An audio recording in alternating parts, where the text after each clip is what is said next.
get in here. Okay. All right, our next panel is titled Whose City? Our Planning Process.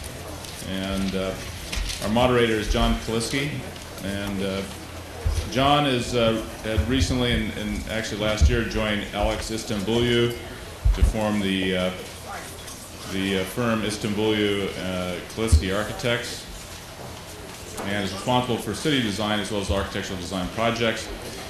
Prior to that, he was the principal architect for the CRA in downtown for, I think it was, we thought it was going to be 3 years, but it ended up 5.5 years, John.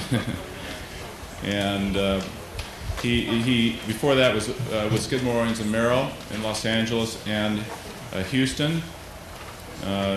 John has lectured nationally on cities and architecture and served as an urban design juror for PA, and has been featured in Harper's and the LA Times Sunday Magazine and Good Morning America. My most famous. John was educated at Yale, where he received his Master of Architecture or Bachelor of Arts in Architecture degree, and then later his Master's of Architecture degree. Please welcome John Kaliski.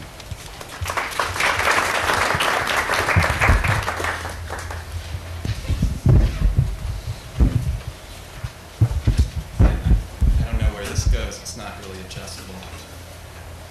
Well, what I'm hoping this morning is that this particular panel, Whose City? Our Planning Process, will serve as a bit of a segue from what has basically been a conversation. Let me get Bill back his glasses so he can follow us.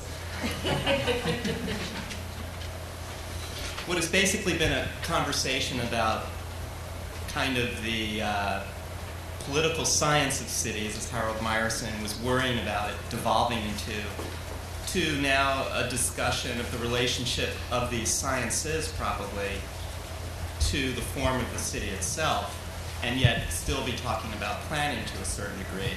But before I introduce my small and probably insignificant contribution to this, let me just always remind myself to thank a couple people. There are a lot of really wonderful people here. I see Deborah Murphy's here. There are some of my students who I've had the privilege of teaching, Pat Daw, and most of all Bill Fain, and Doug Sussman, who just walked in, who you'll see later. I mean, all of these people have really been quite critical into forming my own opinions and ideas, and without what's truly been remarkable about Los Angeles for me in the 8 years, which has been the intensity of the conversation that's occurred, I feel at least that it would have been a fairly sorry place. So even though on one level we see the urbanism crashing around us, on another level there is an incredible level of discourse that goes on here, which is actually quite fantastic and wonderful. And hopefully we'll contribute to that a little bit more. Now, in terms of this whole conversation about form, if you're living in America and you're an American, the most cliche thing, but also the most wonderful thing that you can do sometimes is to go back to your Democracy in America, Alexis de Tocqueville, who wrote some really incredible things back in 1835 about the form of cities and towns and the relationship of those things to politics and governance, which was talked about in the last session. And I thought I'd start off this session with just two sentences. In his chapter on townships and municipal bodies, he writes, "In the township, as well as everywhere else, the people are the source of power, but nowhere do they exercise their power more immediately. In America, the people form a master who must be obeyed to the utmost limits of possibility." And this struck me as quite interesting because de Tocqueville in 1835, traveling through New England and then in the South, recognized that there was this structure that was in some way related to our constitutional form of government, which, however imperfect it might possibly be, nevertheless suggested something that was a departure and a change. And this whole idea of the people as being the master, which is something that we privilege, at least in terms of our rhetoric, is something that to a certain degree we still struggle with, particularly as urban designers trying to relate form to process. And so to a certain degree, this can form the basis of a series of questions about form, and can form the series of questions also about people from the other direction, such as what is the relationship of the form to the process, of the process to the people, and then ultimately from the people back to the form through the process. And it's that which I was really interested in getting together with some people and discussing, and then hopefully joining with all of you to discuss and get your ideas. In that regard, there are 4 people listed in your program. Fortunately, 3 of them have come. Mike Davis is in one of his intellectual benders and has disappeared off the face of the earth. He and Ruben Martinez are friends, so maybe they're together discussing this. Anyway, I think in some ways we have far more form-oriented individuals who we can probably focus on this subject even more intensely because of his absence, and that's good. Let me just do the introductions and then we'll start. We have, first of all, sitting here in the middle, David Stein. David Stein is a principal planner for the Southern California Association of Governments and truly has precisely the role that Ed Soja whined for and longed for in the last session, which is that he is responsible for basically producing the regional comprehensive plan that's not just Los Angeles County, but is basically the entire region. And I wanted him to be here because I felt that it was important to have this very, very large perspective. He's a graduate of the Berkeley Planning School. He worked in India from 1968, 79 to 80. He's also worked in Israel for 5 years in the early 1980s. He was the director of transportation for the New England Regional Commission in the mid to late 1970s, and he's been at SCAG since 1988. I know him to be an absolutely prescient and demanding and rigorous intellectual who's never afraid to call the dirt and the turf the dirt and the turf.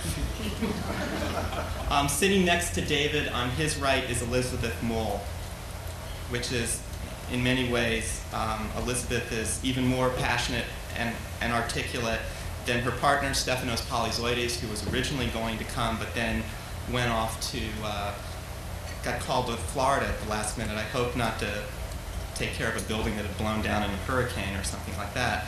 Anyway, Elizabeth Mole is a graduate of Princeton with her Master's of Architecture. She also attended the late great Institute for Architecture and Urban Studies in New York and graduated initially from Smith College in Art and Architectural History.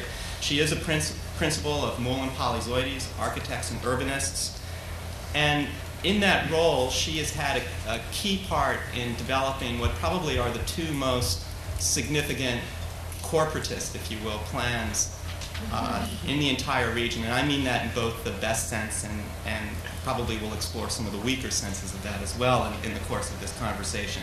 And those 2 efforts are Playa Vista, which we'll hear more about tonight, I believe, and then an effort that I also was privileged to participate in well, and it was quite amazing watching this very, very small 4-person office tackle, which was the creation of the Downtown Strategic Plan, which was a 2-year effort with a Medusa head client, is the way to describe it, which I'm sure she'll describe. Elizabeth is also one of the founders of what has been euphemistically called, for some of us, the new urbanism, which I think is an amazing thing, but nevertheless is probably the most significant movement in American town planning from a design standpoint, at least today, which is the whole group which has put forward a whole set of new ideas about how to begin to reinvent cities and towns. She's a co-author of the Awani Principles, which here in the state of California are kind of an outline of goals and objectives for turning around community planning. So I'm very, very pleased that she's been able to join us.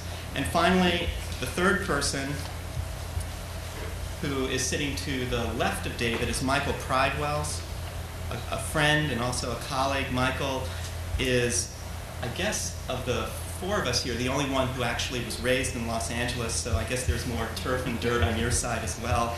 She's a principal of a firm called RE Architecture, which is based in Marina del Rey.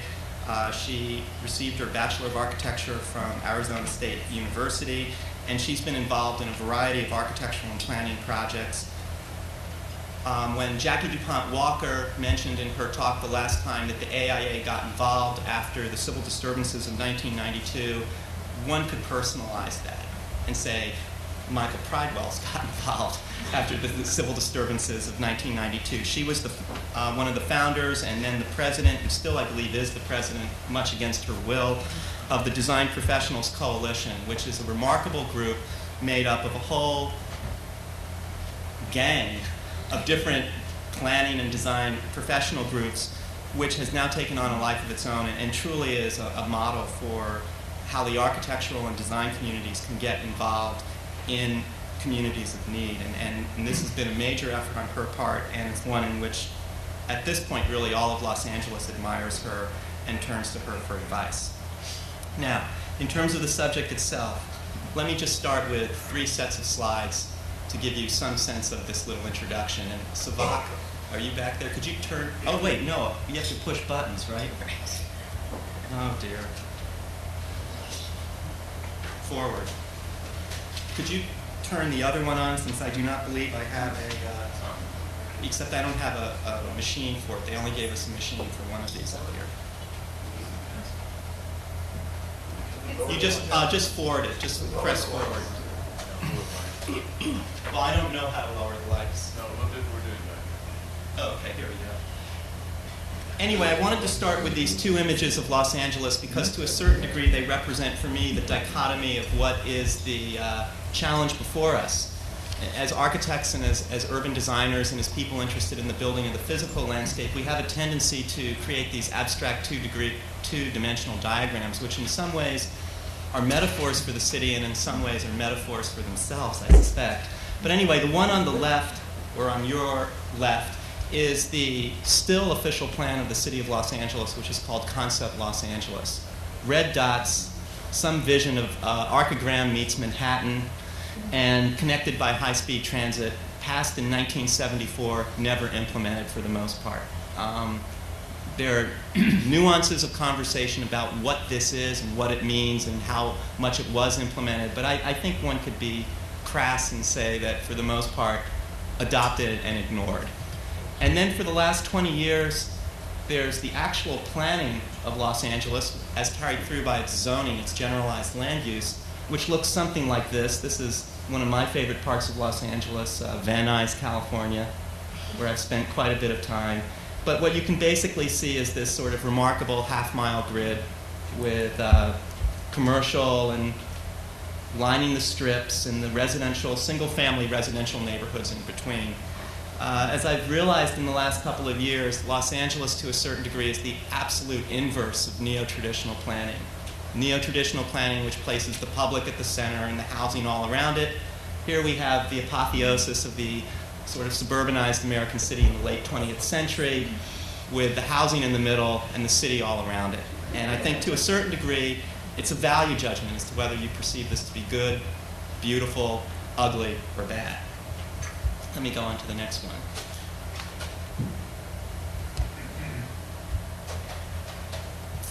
These are 2 diagrams from Ed Soja's book, Postmodern Geographies, and they basically look at various factors, race, ethnicity, income, occupation, etc., and map them, creating a spatial geography of the city.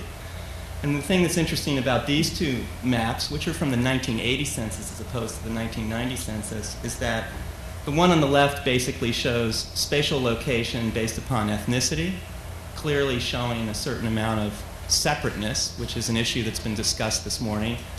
And the one on the right, perhaps more challenging to us, at least more challenging, I should say, to me, is the notion of type of work and where you live, which is basically the black being blue collar and the gray being managerial. And I think that what's interesting about this is that if you then took the maps of where the civil disturbances occurred, you would discover that there was a good correlation between this particular map on the right and where the disturbances occurred as opposed to that map on the left, which even though it also bespeaks a certain amount of tension and spatial difficulty, in some ways probably doesn't map the actual types of conflicts that were talked about to a certain degree as well. The deindustrialization. I mean, one of the things that people, particularly from outside of Los Angeles, don't really realize is that Watts was a neighborhood that up until the mid-1960s was made up of high-skilled blue-collar workers with high-skilled blue-collar jobs working in tire factories, automobile factories, etc. And when those jobs disappeared, for the most part, they were not replaced, and there's been a depression in that area for close to 25 years now, and it's not surprising, given that and given the demographic changes, that there's been a tremendous amount of tension that explodes from time to time. And then the last slide I wanted to show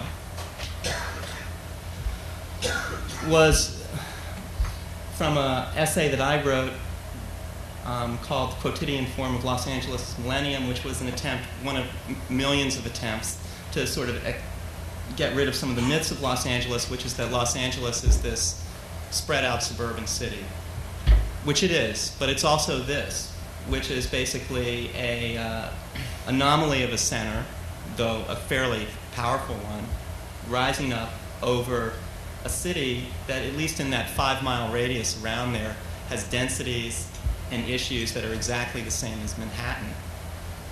The densities in certain parts of Los Angeles' most crowded districts actually exceed, the average densities exceed those now in Manhattan, which is a combination not only of the density of this type of housing, which we allow ourselves to build, but is also based upon the amount of overcrowding that exists for all of these groups that have come to this city for opportunity and discovered that the only way they can cash into that opportunity is to double up and triple up and live all together.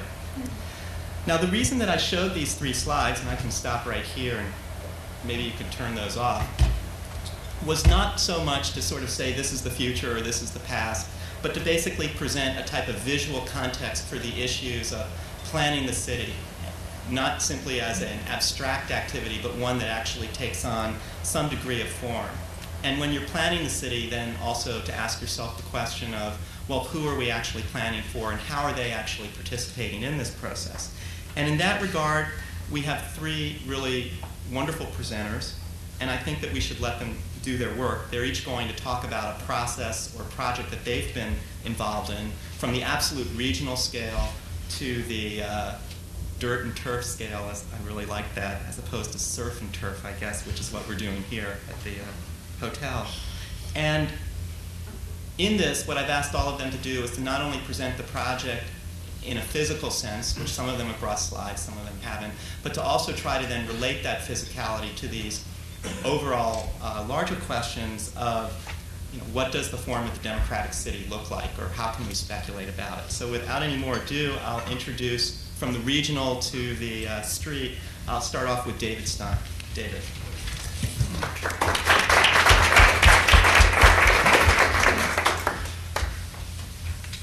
It's a little overwhelming to try to describe a region the size of Los Angeles, Southern California, in a matter of a few minutes. I'm sort of reminded of a line that an old friend of mine used to use back in our younger days in Berkeley, which was, "Do you have a minute? Let me tell you about socialism." Southern California is certainly of that scale of complexity, and to do so in a 5 or 10 minute presentation is virtually impossible. But let me at least pick out a few what I think are salient points about what my agency, SCI-Arc, is trying to do, and some of my thoughts about both its strengths and its weaknesses. I represent an agency that covers 6 counties. It's 38,000 square miles, has a current population of 15 million and a half. We cover all of Southern California with the exception of San Diego County. Why they're separate, it's a piece of political history. And this is one of the largest cities in the world. It's one of the fastest growing cities in the world. We expect to add another 5.5 million people in the next 15 years to this population. In other words, we're going to build 2 more orange counties in a period of 15 years. We have to find housing for those people. That's 2 million housing units that have to be built in a region that currently is producing 40,000 units a year, and at its best has never produced much more than 100,000 a year. So we're facing some very interesting challenges. The code word that we have accepted at SCI-Arc at this point is that there is no more business as usual. It just can't be done the way things have been done in the past. Ed suggested that we need to get rid of counties. That's one way of looking at how to change some of these things. But I think that what we need to do more than just look at which particular pieces are in the way or not in the way is to try to understand the fact that Los Angeles, or Southern California, which it really is a whole series of scales. And what we don't have at this point is a means of integrating the thinking at one scale into the thinking at the next scale up or down. I represent a regional scale which is as large as many countries, where in some ways we are a megalopolis that refuses to admit it as one.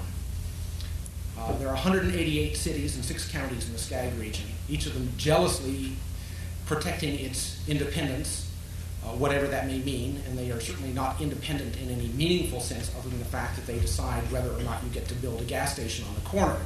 They don't have control over their taxes, they don't have control over the education of their children, they certainly don't have control over the traffic or the air pollution that moves through and above their cities. So how do we think about trying to get regional decisions in an area that doesn't want to admit that it is a functioning region? Certainly we need them because there are regional problems, and everybody admits that traffic is a regional problem, air quality is a regional problem, water quality is a regional problem. God knows the economy is the biggest regional problem we have right now. We've lost over 500,000 jobs in the last 3 years, or 10% of our employment disappeared between 1990 and 1993. So part of what we've had to do is to start thinking about that new form of governance that Ed Soja spoke about earlier this morning. It's difficult to really put that together because governance is something that is based on historical precedent. We have a lot of it enshrined in structures, and there is a very strong movement at the local level, certainly, that there will not be additional layers of bureaucracy. And I think what they're saying is that the traditional pyramid structure of orders coming down from up above and being implemented by lower levels of government no longer is acceptable.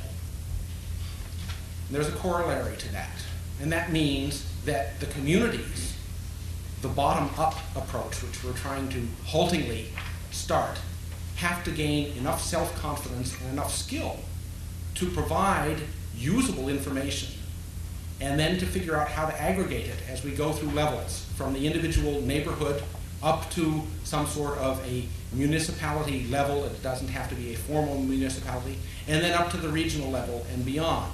And we don't have those structures. In fact, we don't even have a language which will allow us to really discuss how these structures work together, because they come in totally different levels of abstraction. The problems that I deal with at a regional level are not the kinds of problems which have an easy description as an urban form. What is the urban form of Southern California? It's almost a meaningless question. It's this vast area connected by freeways that are overcrowded most of the time. We're trying to build a transit system to sort of relieve a little bit of that. But no matter what we do, our planning tells us we're only going to get further and further behind in the kind of transportation planning that we're supposed to be responsible for. We have cleaned up our air a good deal compared to what it was 20 or 30 years ago, but there's probably a limit to that as well. We're rapidly seeing that our population is now growing faster than our technological capacity to further clean the air. And when you get down to the very rigid sort of bureaucratic planning that we sometimes have to do, we're now in serious danger in Southern California of not being able to meet federal and state requirements to show that we are cleaning up the air so that we can continue to get the federal funding that is needed to invest in our transportation systems and our water quality systems and so on and so forth. That's a very big question that's hanging over Southern California right now today, as my agency struggles to put together a transportation plan and have it adopted by mid-year so that it can then be sent back to Washington and federal funds will continue to flow. The magnitude of those funds is such that we have a $25 billion transportation construction program now in the balance. And that was more than the entire federal economic revitalization program that President Clinton was proposing for a year ago.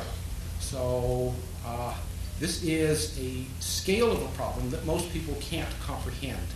And I think one of the things that, sort of trying to lay out these different scales that we run into as a real issue is the fact that most people have no idea what is going on at a regional level.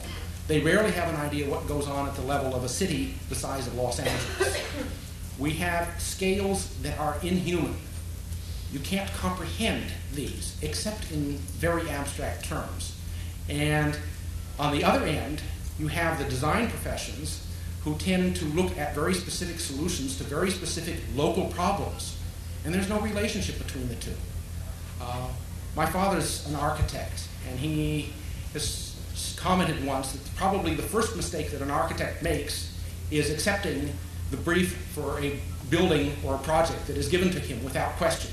The scale is wrong, the conditions are wrong. I think this is probably true also of planners. We don't ask the important questions that we're supposed to about what it is that we're being asked to do. I was asked to put together a regional comprehensive plan. It looks very much like a traditional municipal general plan for California. It has all the same subjects. But there are two issues which I can't deal with. They're outside the scope, and yet they are by far the dominant issues of Southern California. One is population. We're talking about, as I say, a growth that measures 250, 300,000 persons per year. Most of that is natural increase. A lot of it is immigration. Those are totally outside the powers of this region to deal with. And even worse, everything we do to make this region better attracts more growth. So it's a self-feeding problem. We can't solve it by improving conditions here. We can't, at the same time, allow conditions to go to hell so that we can discourage the growth because it simply destroys everything we've built now. Where do we go? I've suggested that the best solution for Los Angeles is to make sure that Mexico develops to the standard of living that allows its people to stay there and not have to come north searching jobs that they can't find at home. That's certainly not something that local government in Southern California is likely to do. Nonetheless, what is it that we are planning for? Ultimately, the city is the people and the things that they do. It's not buildings, it's not transportation systems, it's people and their interactions. And I think we've missed out on that by concentrating too much on physical design and physical projects without asking what is it that the people are doing there? How do they get together? How do they interact? We're perhaps better at looking at the economy and how that functions, but we certainly don't know very much about how neighborhoods really function, about how people's friendship networks work. We've pushed Los Angeles so far in the direction of an economic monster that we have people today who commute 2 and 3 hours each way to work. Now, I have to ask myself, what kind of a citizen can you produce when someone has spent 5 hours on the road, 8 or 9 hours at work, and gets home so tired that they have absolutely no capacity to communicate with anybody and go straight to bed because there's nothing else to do? The weekend is spent trying to recuperate. They have no relationship with their children. We've even seen statistics that show a direct correlation between family breakdown and the length of commute. Those exist. And we're continuing to build this in Southern California. And I think we have to ask ourselves, is there a way that we can start raising these issues publicly that we've never done? We really, more than anything else, are faced not with a physical problem of planning for Southern California, but with an educational problem. We don't know what this region is. We don't know how we relate to it. Some of us have ideas, but there is no debate out there at this point to try to raise the consciousness at any of these scales. There's a little bit of talking amongst ourselves as designers, but we don't have an ability to get across to the general public very well. We don't use the media well to really reach out and begin to explore these questions and to get people to understand what is within their control, what is not within their control, and to get them to learn how they can make use of the tools that they have through planning at the local scale, neighborhood scale, city scale, and regional scale. It's a new form of government, if you will, that we are going to have to create that's going to integrate these over the coming years. Right now we don't have those tools. We don't even have a language to describe it. And I'm going to leave that as a challenge for all of us, myself included, that we have to go out and invent a new form of describing what it is that we're doing, because the terms we have simply don't meet the challenge that we've had up to now. Thank you.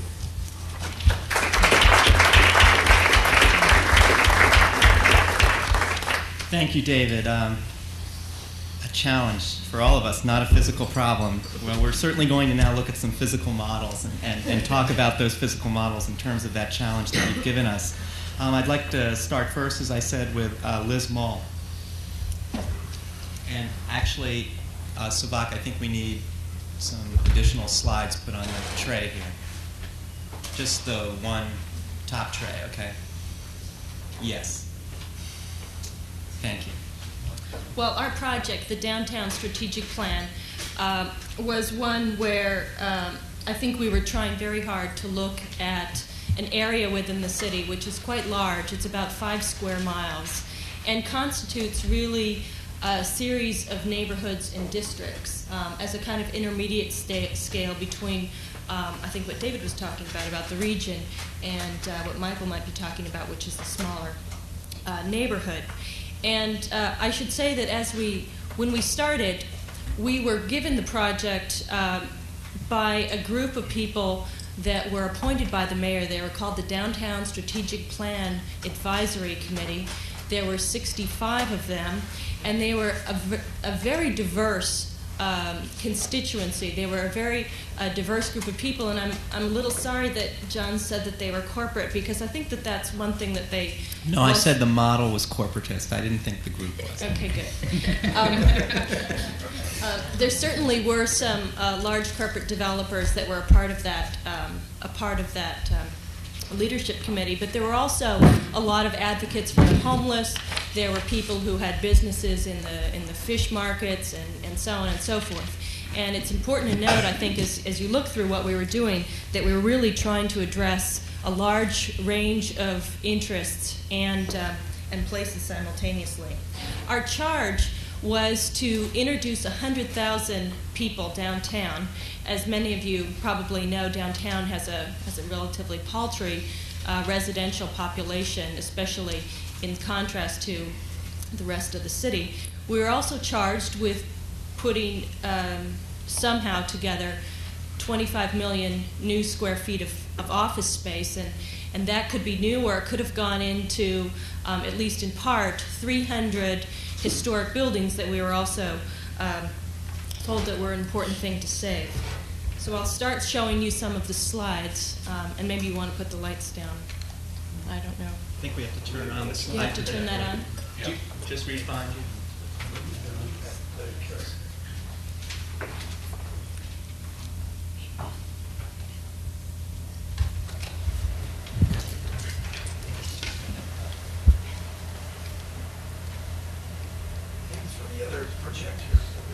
Here, let me, maybe I should go over there, Bill, and try it out. John, make sure it's the small group of slides.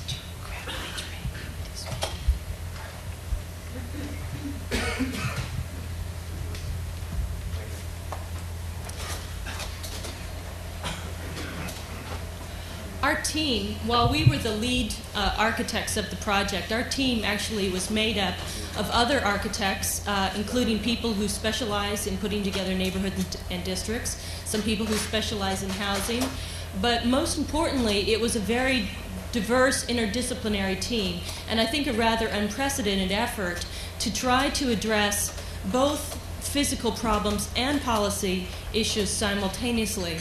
So along with us, we had people that, thank you, John, people that specialized in the economics of a city like this. We had environmentalists, 3 transportation consultants, homeless consultants. The list really goes on and on.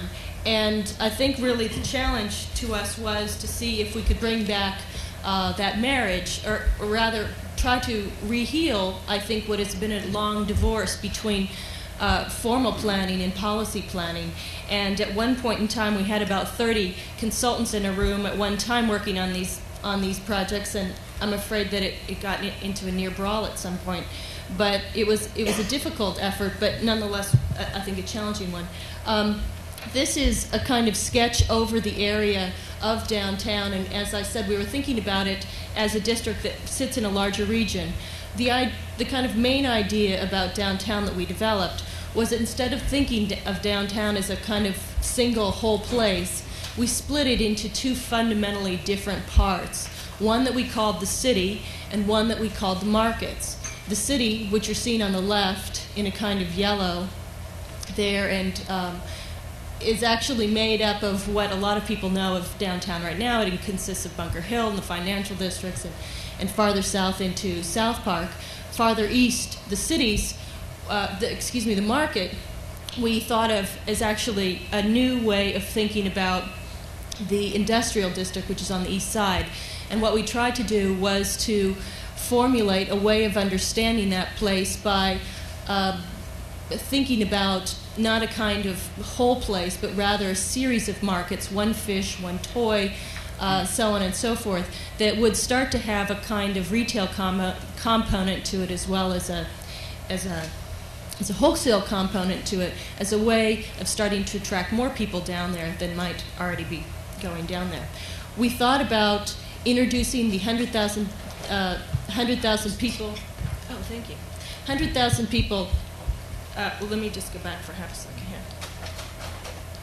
Not only within the boundaries of downtown, but it's important to note that we thought about introducing them around downtown as well, most importantly to the west and to the north. Whoops.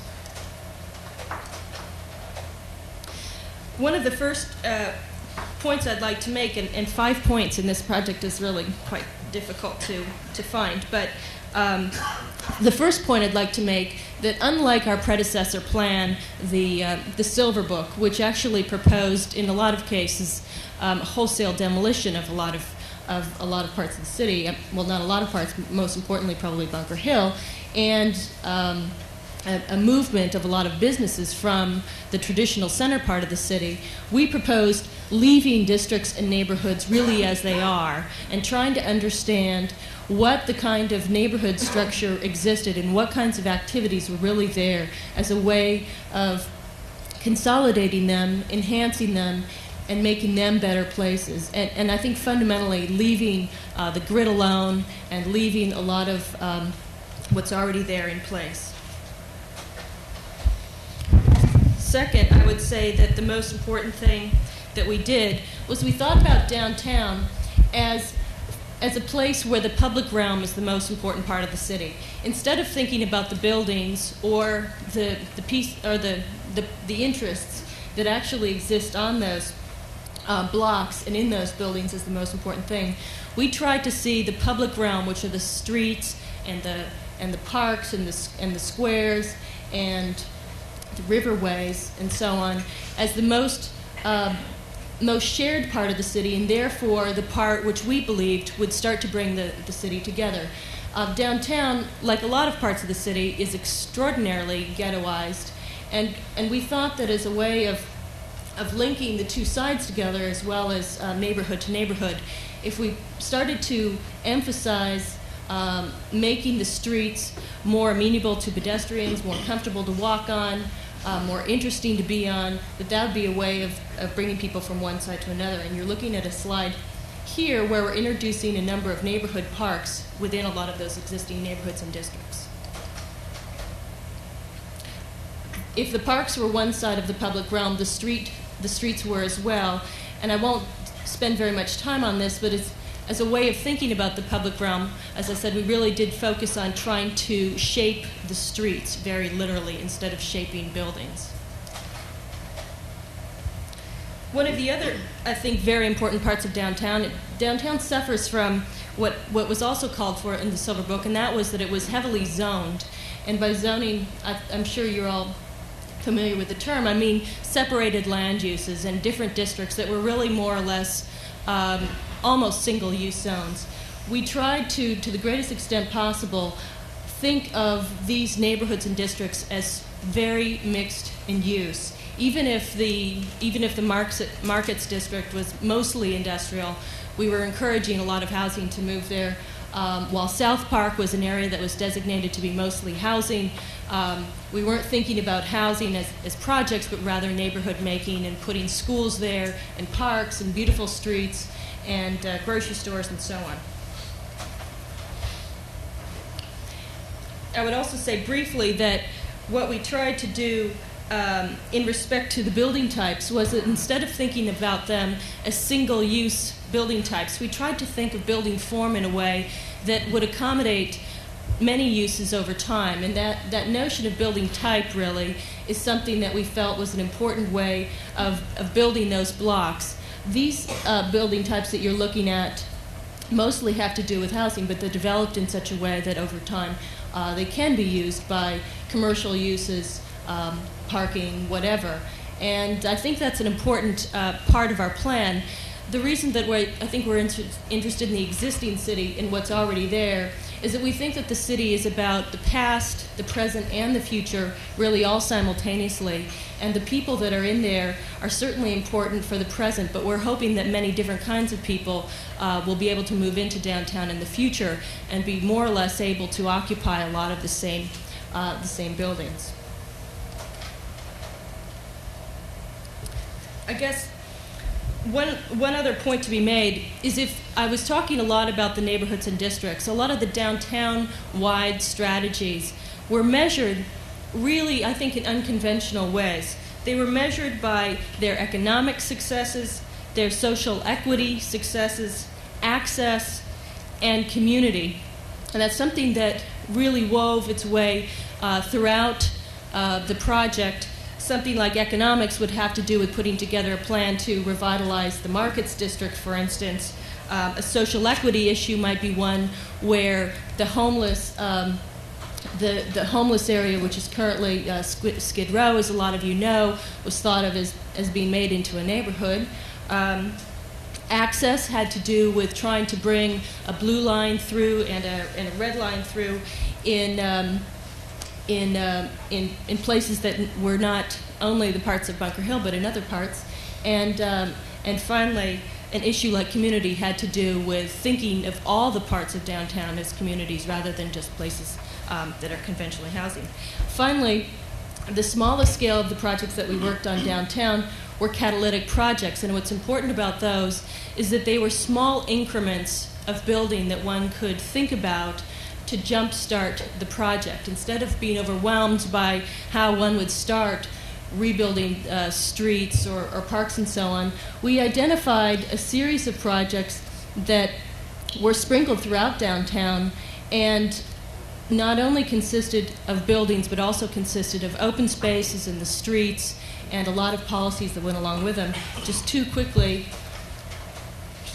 a new neighborhood, as I mentioned, for the homeless. This is called St. Julian's Commons.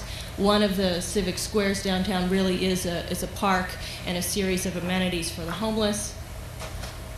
And lastly, a truck staging area in the industrial area where truckers could actually come park their trucks while they waited to load and unload and were given certain amenities. This was an effort at increasing the truck traffic through and enhancing a new idea, which is actually an old idea, which is getting revitalized, the Alameda Corridor.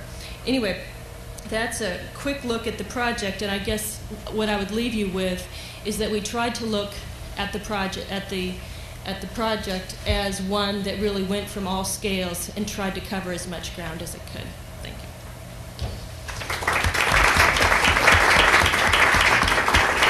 Thank you. Thank you, Liz. Interesting, we'll have to bring that up because I think that those last two images in particular begin to demonstrate how the creation of physical places, at least on one level, ties into very abstract issues such as making jobs available. If you don't have a decent truck terminal in downtown, it's hard to imagine that the jobs are going to stay there. Maybe not even stay. Maybe they'll move to Orange County. Maybe they'll just move to Arizona. getting down even closer to the ground and closer to being in the street is Michael Pridewell. Oh, great. Okay. While Michael is doing that, I'd just point out that one thing that struck me about both of these first two presentations is that David basically talked about what I would essentially call understanding everyday life as being the basis for starting things. And I think that that's very much related, Liz, to your point of leaving things as they are. And I think at a certain level it suggests some type of a dynamic here, a planning dynamic and even an urban design dynamic that may be in radical opposition, in fact, to the way that the culture of architecture and the culture of urban design still thinks about what it is that their activity actually is. Michael, are you ready? Yeah. Great. Thanks. First, I want to thank you, John, for that wonderful introduction. I feel kind of like the post-earthquake volunteer I heard about the other day who went from kind of a starving artist volunteer to the manager of a shelter in about 30 minutes in Santa Monica. And I think I kind of feel in that same position going from, you know, I would call a mere volunteer to what others might call an expert in the course of just a year to 2 years. But I thank you for that anyway. About the Design Professionals Coalition, I want to also point out that without a bunch of volunteers and a whole lot of people contributing, there wouldn't be a Design Professionals Coalition. And, you know, I single-handedly could never have given the thousands of hours that have been donated by the various coalition volunteers, professionals, some of whom are even here today, and I'm happy to see them, so thank you. I've been asked to discuss a real bottoms-up type of process that was born out of the 1992 civil unrest here in LA. And, but I will relate my own personal experience in that process as quickly as possible with slides and save some of the editorializing for the question period afterward. This process was really differentiated by its source as well as by the process and, you know, maybe more or less by the product coming out of the process. The neighborhood planning process is a project launched by the Coalition of Neighborhood Developers and supported by Local Initiative Support Corporation. Many of you probably familiar with them. The project enabled 10 historically neglected communities of LA to design and conduct their own grassroots plan. It was community-based and was neither government nor corporate-driven. The goals of the process were to increase ownership, as Jackie mentioned before, by empowering communities and their residents at a local level, and also to, of course, the common theme all the time is to promote appropriate investment, development, and of course create jobs in those communities too. Despite my lack of experience, I was hired as a planning consultant to the Crenshaw district of LA, a predominantly African American community of over 100,000 real people in South LA. And I have some slides, and I don't know which one of these are. Try just pushing it, see what happens. Yep. Oh, that was it.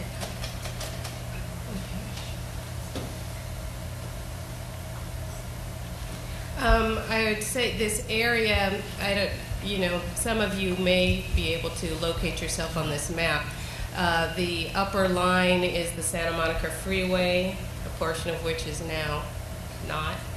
And the left line is the San Diego Freeway, and some of you probably took that to get here from the airport.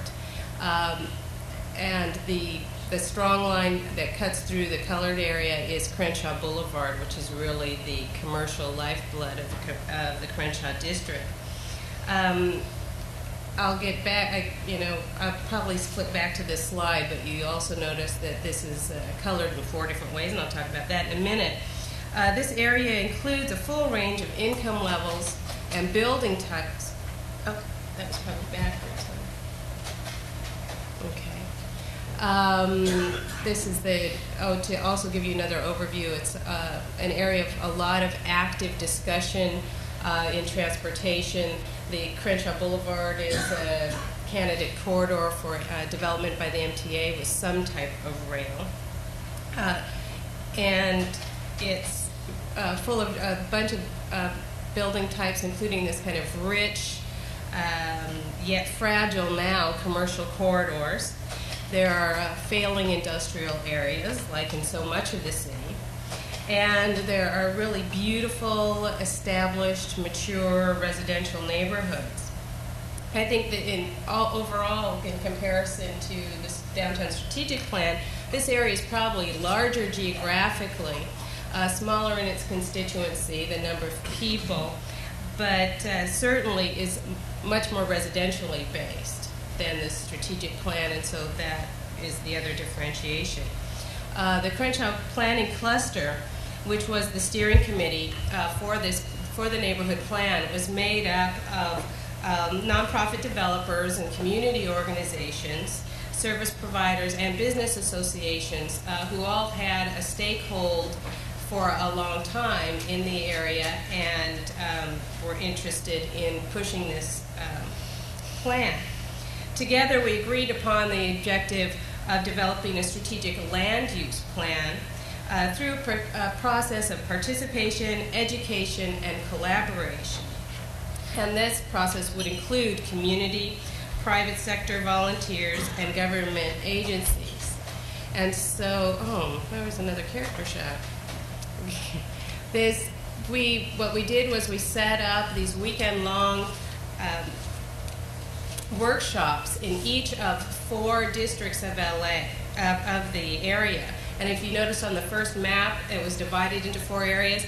As someone mentioned before, we have this problem of the political boundaries, and I'd say that Crenshaw is an organic community, using Ed Soja's term, that includes 4 local political districts, 3 city council districts of the city of Los Angeles, and 1 unincorporated portion of the county.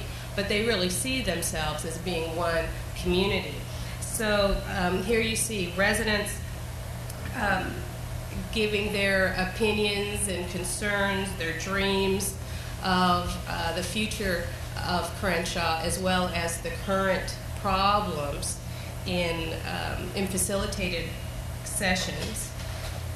And then we went to specific topics of commercial development, the proposals by different agencies for the area. This has everybody and their brother involved, this area, this Community Redevelopment Agency, the Community Development Department. We've got recovery zones, redevelopment areas, you name it.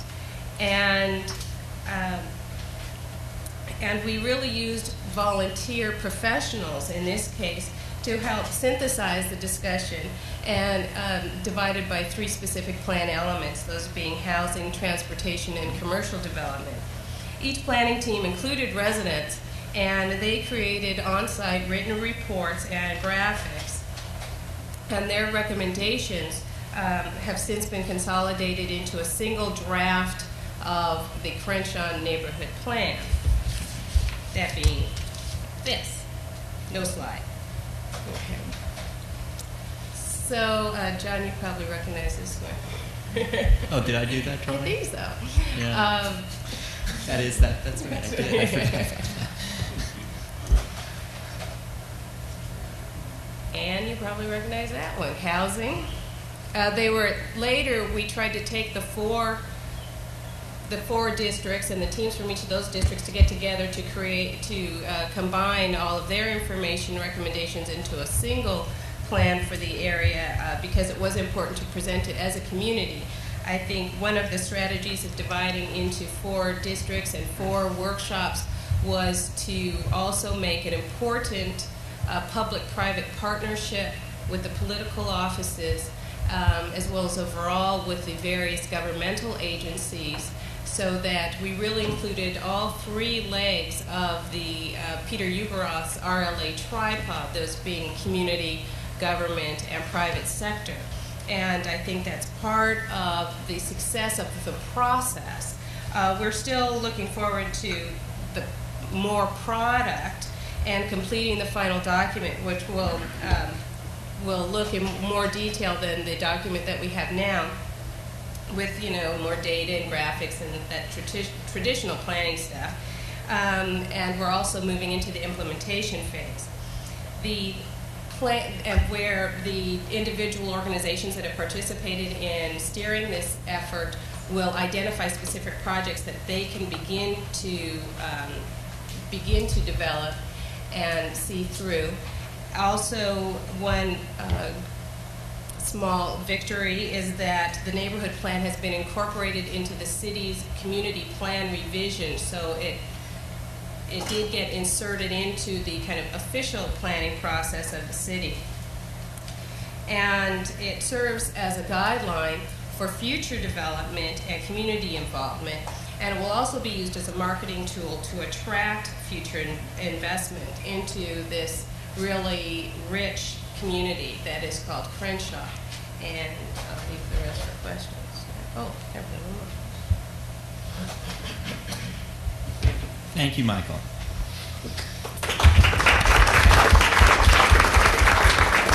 Phil, do we have until 12 or 12:15? Okay, good. Well, what we'll try to do now is I have a couple of questions that I'd like to pose to our panelists, and then in the time, maybe we'll spend about 5 minutes doing that, and then I'd like to open it up to all of you, and hopefully you have better questions than any of us could possibly ask. And let me start with this, because David, you presented us with a real challenge, which I know you purposely did, and I appreciate it. But by laying out this whole question of saying on one level that it's not a physical problem, but on another level sort of presenting us with millions of housing units needing to be built, there seems to be kind of a contradiction in your argument. And I was really curious, because I've heard Liz speak about this very passionately at times, if you, Liz, had a response based not only upon your work on the downtown strategic plan, which looked at very large conceptual issues, but then ultimately tried to boil it down to catalytic projects that had physical presence, but also your work at the Congress of the New Urbanism, and as somebody who is really very much involved in reinventing physicality, in essence, in planning. If you had something of a response for David's, I think, rhetorical challenge, I think he's more sophisticated than that, actually.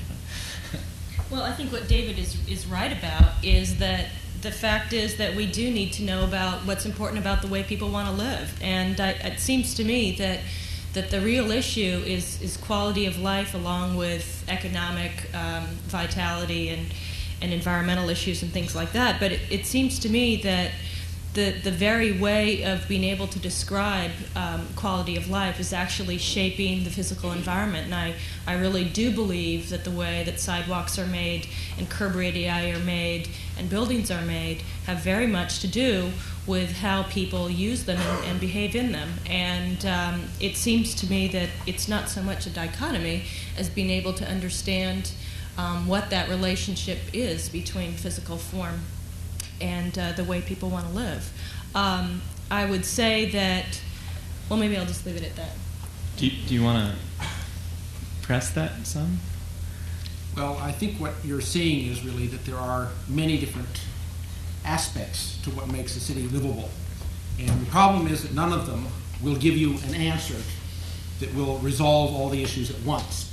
Physical design is important. You can certainly make it easier or more difficult for people to come together by what you do in physical design, but you cannot determine that they will or won't come together. And we need to recognize the fact that there are limitations on all of our professions as to how far we go in contributing to the improvement of the surroundings in which we live. And one of the difficulties we've had is that each of us establishes our own little piece of turf and thinks that we have the answers to all of it. The politicians are no different from the planners, or no different from the architects. Each thinks that they are somehow going to come up with the answer. Unfortunately, none of us are going to come up with the answer. I don't think there's even such a thing as a solution. I propose that the word solution, in fact, be banned from the English language because it violates the basic understanding of what happens in a complex environment, which is that things always change and they're never static, and therefore you never resolve any problem. You've simply transferred it to another dimension or another format in the process of working on it. Well, let me try this out a little bit further, because I think there's still sort of an intellectual dilemma in this position that you're presenting. And let me do it in the context of some of the things that Michael Pridewell's talked about. When I had the opportunity to participate in the list process, which is what you were involved in, one of the things that struck me was that the people that I was talking to in the community, and we were there not to, in fact, present solutions, but simply to transcribe ideas, that they went incredibly quickly to absolutely prescribed physical desires being expressed, down to what style they wanted their neighborhoods to be in, how they wanted trees to be planted. And in fact, the one thing, I'm sorry Mike Davis wasn't here today, is that Mike Davis was the great conveyor of the famous gang plan for Los Angeles after the civil disturbances, which struck me as a totally amazing document, because it basically stated in there as their sort of primary program that they wanted to set up a conservation corps and plant trees and build parks, which was, once again, an absolute physical manifestation of a desire to somehow change the community. And I'd be really interested from your point of view, Michael, that when you actually get down to the ground, as Jackie DuPont Walker was talking about, whether you don't, in fact, end up talking precisely about physical things at a certain level. Oh, absolutely. I think that people have, the physical form is much more tangible for all of us. All of us as architects respond much more to visual images and imagery than to writing or to spoken word. And residents are no different, or members of a community. You can't talk in kind of glowing intellectual theory,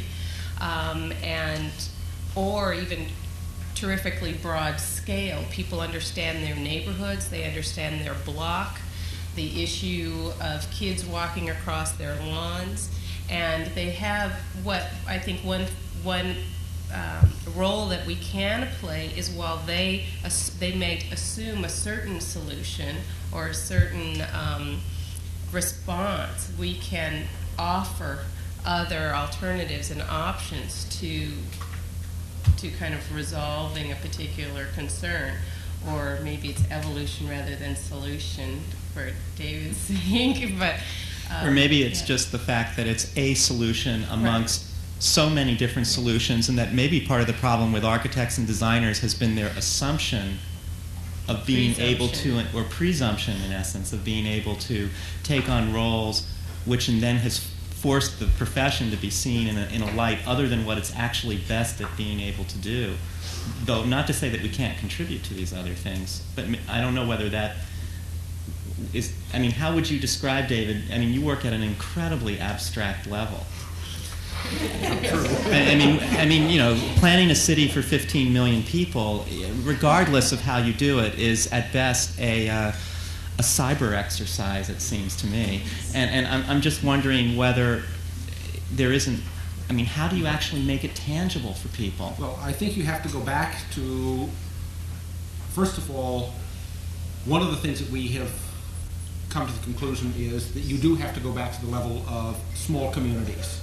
You cannot work in this gigantic space that I was describing in any meaningful sense until you have those building blocks able to identify and define themselves in a meaningful way. And yes, there are physical expressions of what those communities ought to be.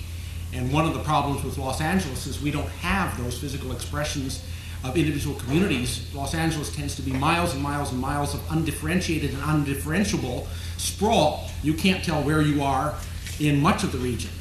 There are areas that also are defined, but by and large, you look through Orange County, you can't tell where you are in much of the area. Isn't that just because you're not aware of it? right.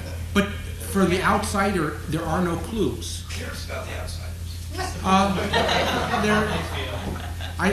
I think a lot of the people internally have a hard time really telling one area from another. There are neighborhoods. You could drive from here to Stein and see the same thing if you didn't know who was living here. Right. Well, maybe I see Liz also shaking her head. I mean, I think that the phenomenon you're describing, for us to just sort of, as a room full of mostly physical designers, I think we're going to probably have a little bit of a problem with this notion. On the other hand, I think for us to sort of sit here and completely deny what David is saying is probably equally obtuse, because it's certainly true that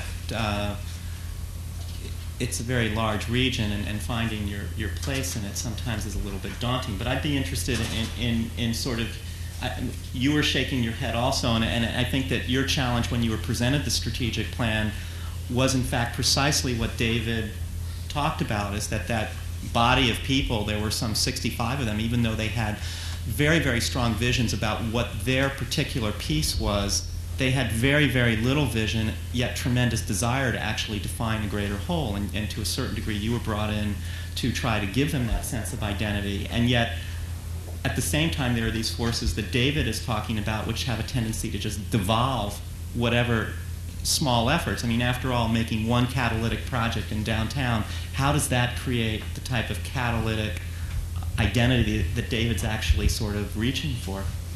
Well, I guess that there's a kind of irony with what David said, it seems to me, because in a lot of ways, sure, there's a lot of physical stuff out there that looks more or less the same, but I don't think that if you ask people outside of this room that weren't architects whether they thought it was so much the same, they'd really agree, because I think that they perceive a lot of the differences more cultural differences, people differences, environmental differences, more than the kinds of physical descriptions that we all see. And it seems to me that that I guess I'm puzzled, because I just don't think it should be a physical versus other kind of issue at all. I think that it's an issue about architects being able to shape physical things, but also to be able to bring in to an architectural or urban design argument environmental issues, social issues, and economic issues, which architects have really for a long time ignored. And I just think that it's, sure, as architects we build physical things, but I think that it's our job to really try to consider all those things simultaneously as we make cities. And I just don't think they're at odds, really. But my own view as an architect, and that's why I was shaking my head, is as an architect with trained eyes, I do see other kinds of distinctions as well. So you're using the old sort of Robert Venturi both and as opposed to either or. A little bit, right. Yeah. Maybe this is a great opportunity. I see all sorts of people, but I'll sort of go here and then I'll go over here. Sure. I've heard several of you, both on this panel and other panels, talk about the role of jobs and work, especially in shaping cities and giving city substance and meaning. And we've also talked about, you mentioned 5.5 million more people coming in this area, other projections of population. I'd like to hear your thoughts on whether you imagine, now that we've gone from an industrial society to a post-industrial society, I'd like to hear your thoughts on the role of work and the need for work in order to survive in the city. Well, I think that one has to distinguish various kinds of work. The first problem is that not all work is producing things. And one of the problems that Los Angeles has suffered from is that it is part of a process that produces more things than this world can consume at a cost physically, environmentally, that is in the long run not sustainable. So part of the question we have to ask ourselves is how do we redefine the idea of work? I think work is central to the human existence. It's what gives a great deal of definition to who we are and what we see ourselves as being. So one of the issues that has to come out of this is rethinking the role of the job in daily life. We've seen different kinds of definitions coming out from a planning perspective that are very interesting. And there's a growing interest in telecommuting as a result of the breakdown of our freeway system. How do we handle that? The travel patterns that had become increasingly difficult to maintain. That's one aspect. But with 15% or more unemployment, we have a problem that the remaining 85% of the people are producing more goods and services than they can consume. 15% are being frozen out. There's no balance in there. There's an anger that's built up by those who have no opportunity to get back into the system. Yet much of what the system offers them, if they could get in, is from a global perspective meaningless or counterproductive.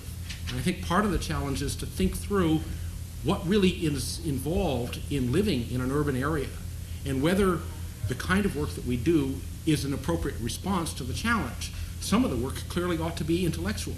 There's a lot of additional thinking that needs to be done about this city and about this society that's not being done. We don't have the forum for it.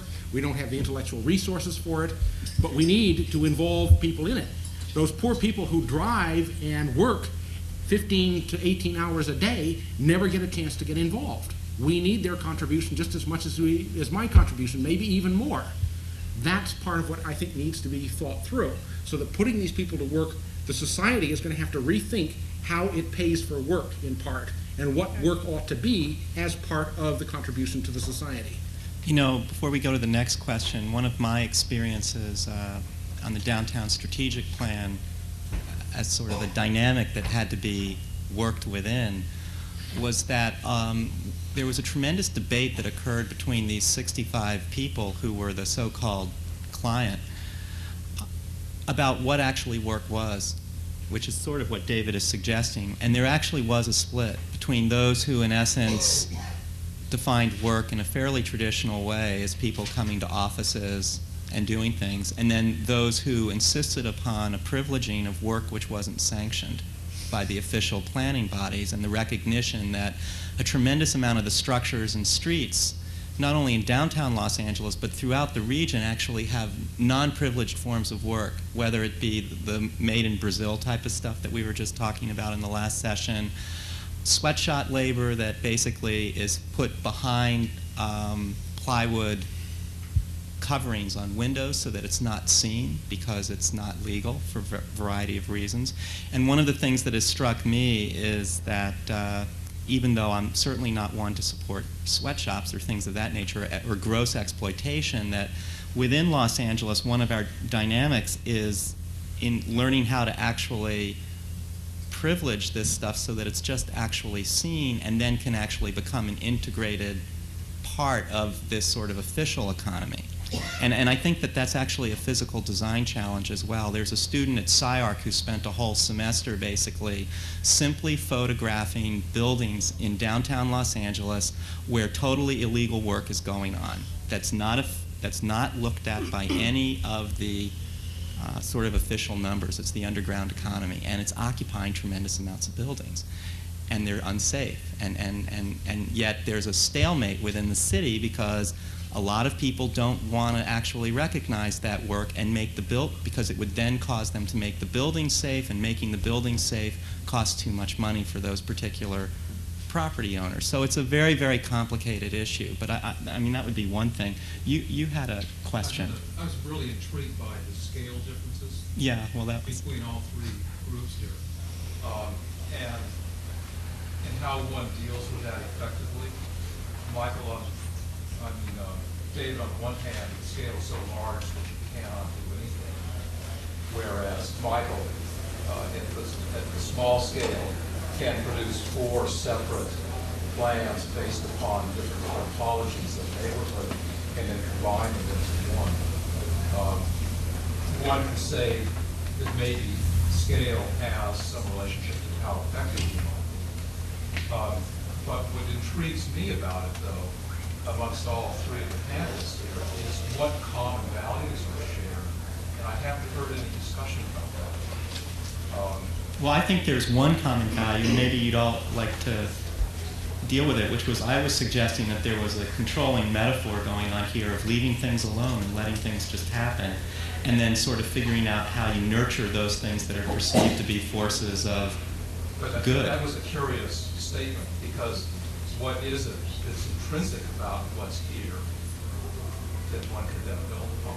Do any of you want to take that challenge on? I think some of you actually mentioned some things, but maybe you need to articulate it better. Well, I would say that overall, I think there are pretty universal responses throughout all the neighborhoods and communities of LA and probably any city or town.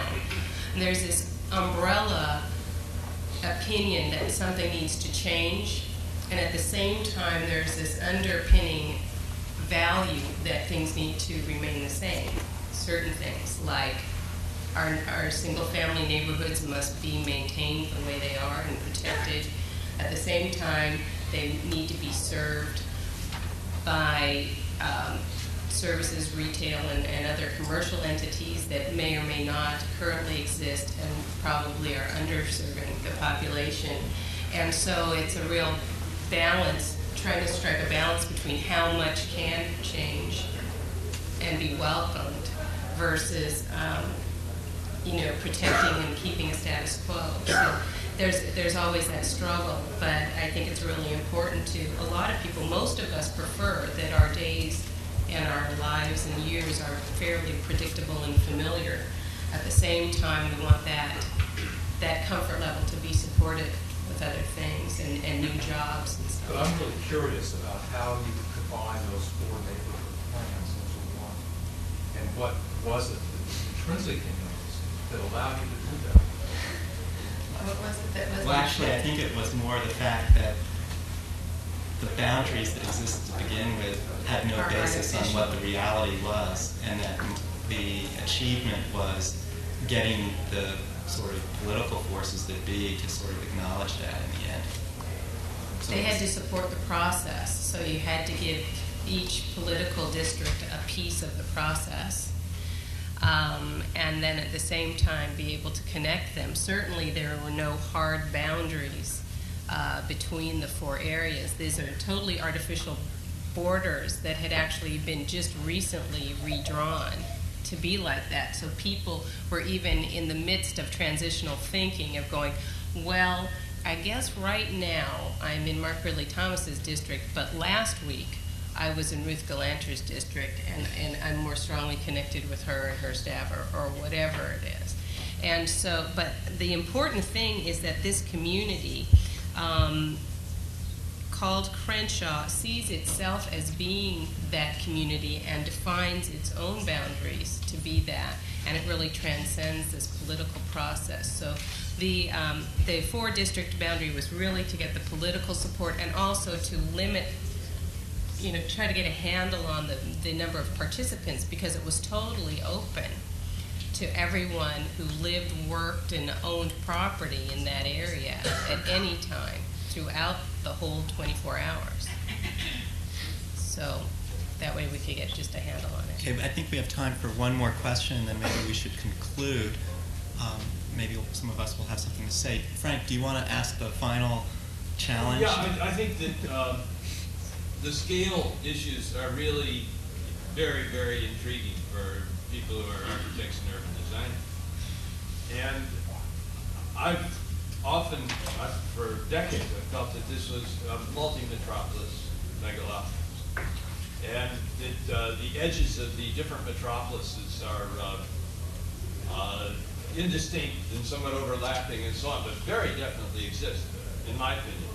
And SCAG is the Southern California Association of Governments, where David's working, is really reflecting that now in an emphasis on what's called sub-regional planning. Now that isn't the answer to the whole scale issue, but I think it's a key part of the answer and a key part of addressing what Ed Soja was raising in regional organization.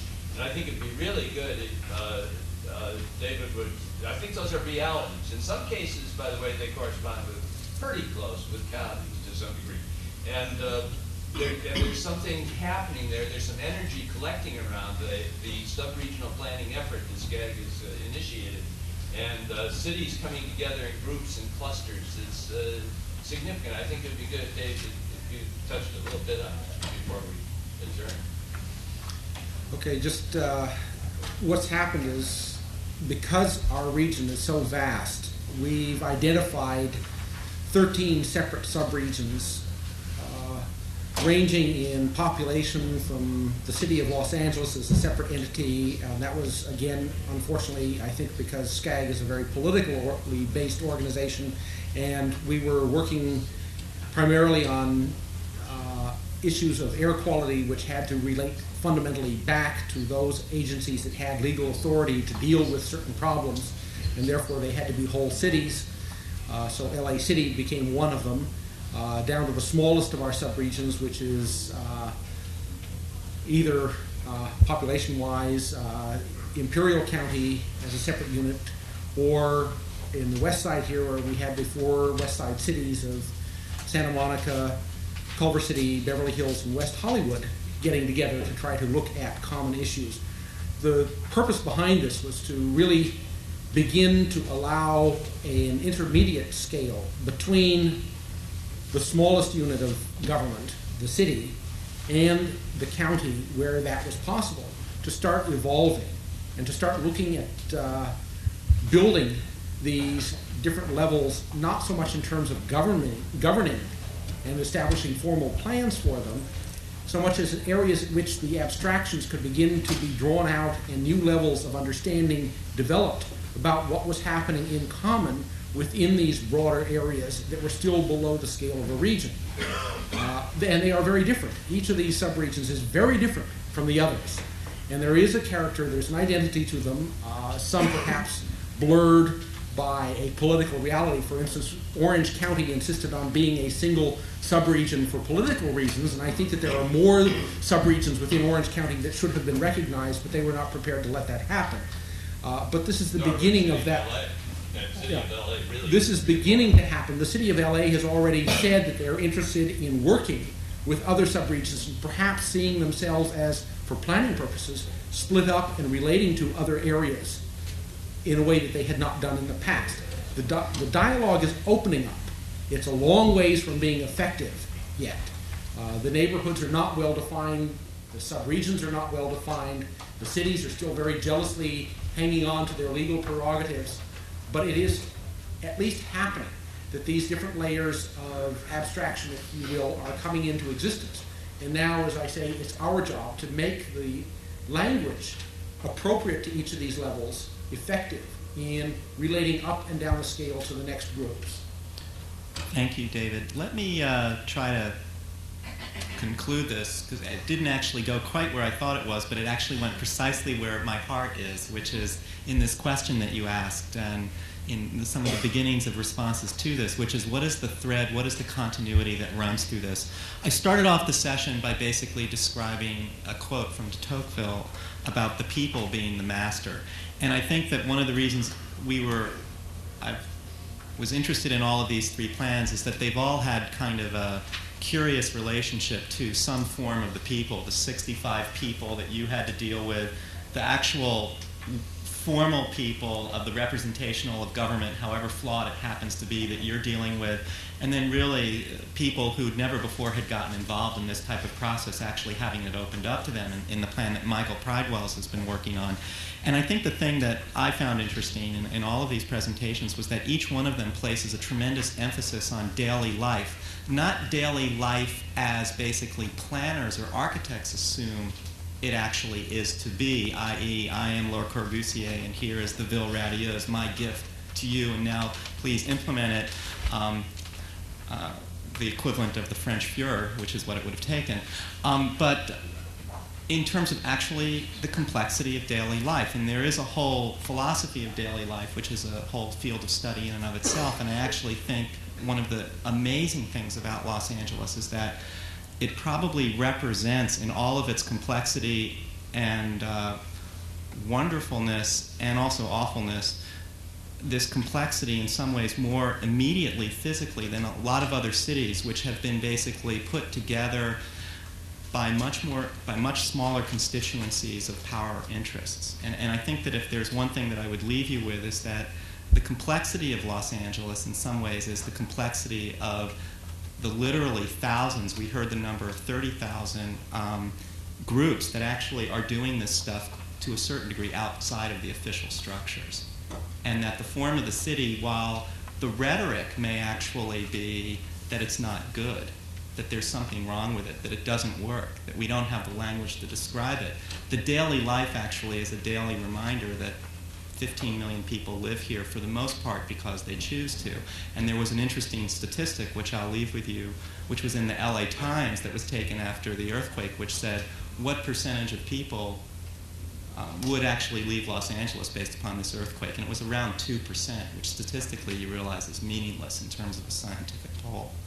And I think that there is something just about daily life here that when you walk outside the door, and the beach is actually that way, not that way, that actually is quite fantastic. So with that, and it's a great basis for making a city. So with that, I thank the three of you who wonderful contributions and all of your questions, and look forward to lunch.